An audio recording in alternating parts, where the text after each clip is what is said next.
Joining us now, Democratic Senator Mark Kelly of Arizona.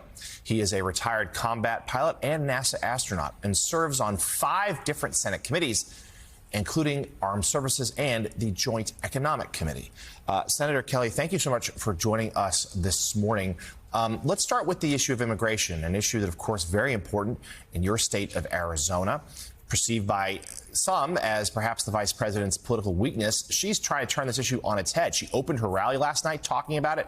We just saw that ad. Tell us, though, what is the experience of those in your state about immigration, and what's the best path forward? Well, Jonathan, let me start by saying thank you for having me on. And let's talk about those 2 ads for a second. The first one is typical Donald Trump. It was a bunch of lies and it was politics. The second ad was facts.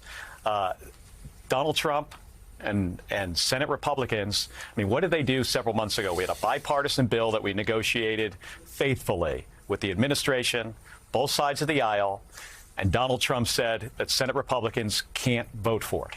He wanted to talk about this issue instead of actually fix it. And J.D. Vance and other Republicans, they ran away from it. So Kamala Harris and the administration wants to fix this problem. She's worked on this problem, for 3.5 years, and it's a challenging problem.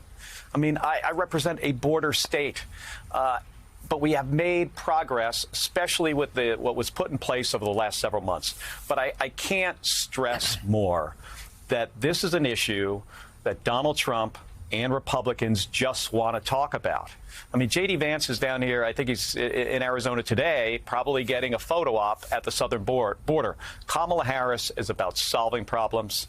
Donald Trump wants to drag us back a decade. Senator Sam Stein here. You have been reported, I think you're aware, of being on the VP shortlist, of having received vetting materials. I have one quick question and then sort of a larger question. One, do you by any chance have plans to be in Philadelphia next Tuesday, just out of curiosity? And then 2, as we talk about the issues that are going to be litigated during this campaign, obviously immigration is going to be one, cost of living is going to be another. But I'm just sort of wondering, can you put on your political hat and sort of diagnose where you think the battlefield will be on a policy front for the next 3 months? I mean, this is going to be a debate over what Donald Trump stands for and Kamala Harris stands for, fundamentally. I mean, Donald Trump, when he was president, gave huge tax cuts to billionaires. He weakened our alliances across the globe, and he tried to take away, and successfully took away, fundamental rights for women. Reproductive rights. Now he's talking about voting rights. I mean, he said just this week, if he's elected, we're not going to have to vote again.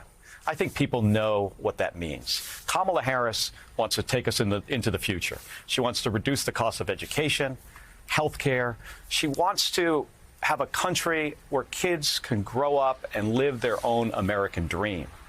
I mean, we can't have 4 more years of Donald Trump, especially with J.D. Vance, one heartbeat away from the presidency. I think we all know guys like this. I mean, what he stands for.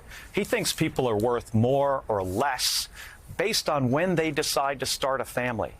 And on reproductive rights, I mean, he wants to further restrict IVF. He would not vote for a bill to just try to help people start a family.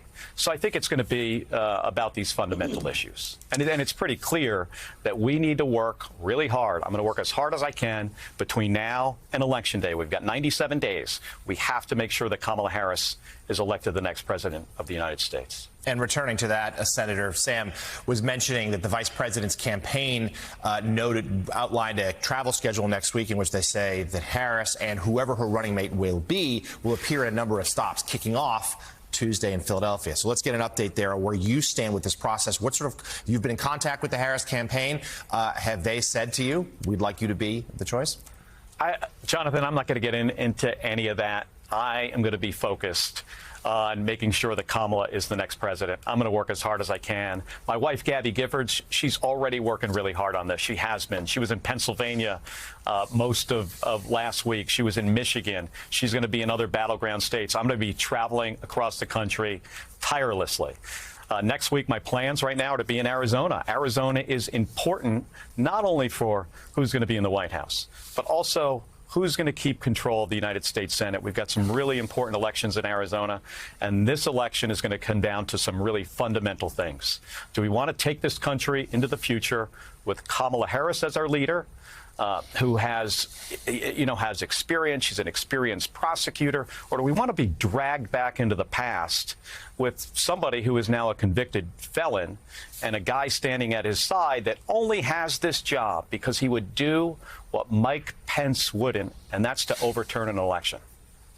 Mark, let's circle back to immigration for a minute. I think, unfortunately, a lot of people hear about the bipartisan bill that was negotiated and don't really understand how far that bill went to change the status quo.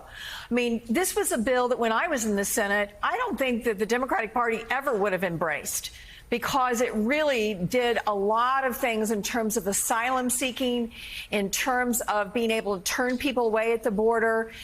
It really was, I would call it an aggressively center bill. It was not left. It was center, maybe even center right.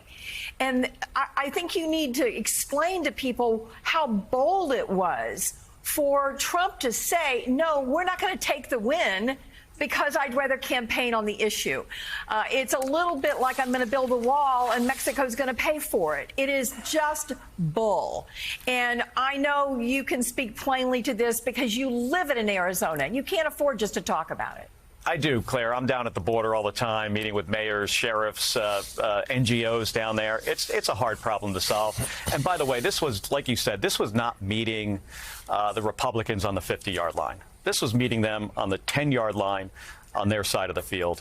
We realize we've got to get operational control over the border. I realize this. Kamala Harris realizes this. And this legislation was going to do that. And our goal here was to get this legislation passed and then start working on comprehensive immigration reform. But this was stopped dead in its tracks by Donald Trump because he wanted to have this as an election issue. Like a lot of other Republicans, they don't actually want to solve this problem. They just want to talk about it.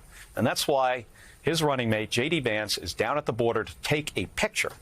That's the only reason he's there. He should be back in Washington, trying to get this done. And I will tell you this, Claire, when Kamala Harris is the next president, we're going to continue to work on this. It's the right thing to do. At the same time, we're a country of immigrants, and we need comprehensive immigration reform. Dreamers are as American as my own two kids and deserve a pathway to citizenship. So where this is a complicated issue, one thing is pretty basic, and that's that we had an agreement. We had the votes. And then Donald Trump wakes up one morning and sees that he does not want this problem solved. So he told Senate Republicans that they were not allowed to vote for it. And not every one of them, but most of them, including J.D. Vance, they didn't walk away from this problem. They ran away from it.